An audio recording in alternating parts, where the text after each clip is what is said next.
Bonjour à tous, alors dans cette vidéo on va voir comment créer un outil qui va nous permettre de vérifier la formule qu'on vient de taper. Alors comment ça fonctionne? On va avoir ici une lettre, on va définir les variables de départ qui sont simplement les références aux colonnes du tableau qu'on a ici. Et on va ensuite calculer différents ratios ou différents calculs ici. Donc on va avoir xy qui est simplement x fois y. On va avoir 2z qui est 2 fois z. Et là on voit une erreur qu'on a rajoutée de manière volontaire. On a ensuite 3z qui n'est pas utilisé pour le moment. Et finalement résultat qui va être xy plus 2z. Et donc ce que je voudrais faire, c'est pouvoir, en cochant des bogages ici, voir apparaître la liste des variables qui ont été calculées, qui sont en fait les calculs intermédiaires qu'on va avoir là, ce qui va me permettre de justifier et de mieux comprendre un résultat s'il y a besoin. Dans le cas où je ne suis pas en mode de débogage, je veux simplement voir mon résultat. Donc, ça va donner ceci à l'utilisation. Je décoche, je vois donc le résultat, je coche, je vois donc là ce qui se passe. J'ai ensuite utilisé une formule un peu plus spéciale que j'ai déjà développée dans un autre poste qui permet de comparer les deux plages et donc qui va me dire qu'il y a une erreur possible en F6 lorsque je vais comparer les deux plages et effectivement on voit que 12 et 13 sont différents et ce qui bien sûr vient de ce qu'on a ici. Si j'appuie sur Entrée, à ce moment-là, ma comparaison retourne aucune erreur entre les valeurs que j'ai pu rentrer ici, qui sont mon calcul intermédiaire, qui ont permis de construire ma lettre, et le résultat de la lettre qui doit être égal à ça.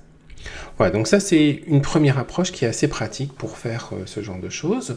Alors l'autre chose que je voudrais montrer dans cette vidéo, c'est que j'ai créé cette formule ici, qui va permettre de récupérer les en-têtes qui ont été utilisées, et ce qui est donc quand même assez pratique, puisqu'on voit tout de suite à quoi ça correspond. Pour faire ça, j'ai besoin d'aller chercher le contenu de assemble-h. Et donc le contenu de assemble-h, c'est... Et là, on a plusieurs manières de le faire. On pourrait faire une regex, mais dans ce cas-là, j'ai utilisé le texte après et le texte avant. C'est disponible dans les dernières versions d'Excel.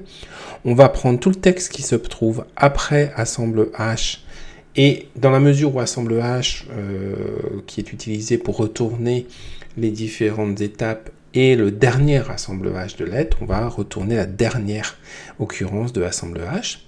Et à l'intérieur de ça, on va retourner la première occurrence de parenthèse fermante et surtout avec le texte avant.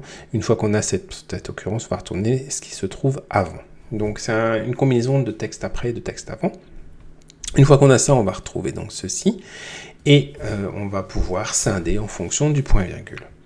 Ça nous donne donc cette formule ici. On a la formule complète qu'on récupère avec formule texte. Donc, si vous ne connaissez pas formule texte, c'est très utile pour tout ce qui est documentation. Donc ça va nous retourner la formule au complet.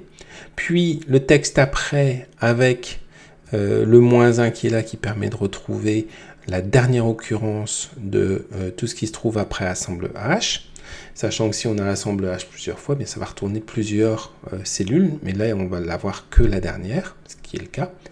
Et finalement le texte avant, donc retourner le texte avant de tout ça, avant la parenthèse, donc on va retourner le contenu donc de la formule assemble H et on ne veut retourner que la première occurrence puisque on ne veut pas retourner par exemple ce qui se trouverait ici, ce qui serait retourné avec le texte avant.